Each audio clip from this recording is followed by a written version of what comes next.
Για να τελειώσουμε το do while, θα σας δείξω μια ιδιαίτερη περίπτωση όπου λέμε θα γίνεται αυτό όσο το α είναι μικρότερο ή ίσο του μείον 10 και το α είναι διάφορο από το 3. Με το που θα πάει να το τρέξει αυτό,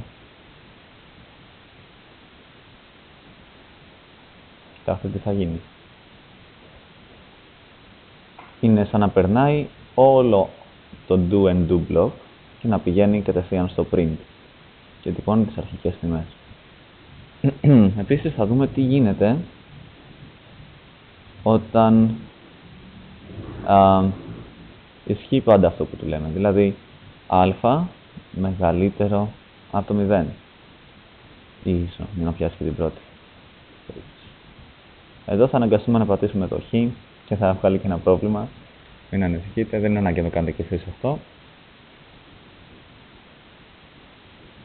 Βλέπετε τι γίνεται, πόσο γρήγορα υπολογίζει. Άμα δεν πατήσω το χ, αυτό θα τρέχει για πάντα ή μέχρι να καεί ο υπολογιστής μου. Λοιπόν, αυτή τη μικρή επίδειξη ήθελα να σας κάνω. Είδατε ότι μόλις κολλήσαμε. Αυτά λοιπόν, χάρηκα που τα είπαμε και σήμερα. Αντίο.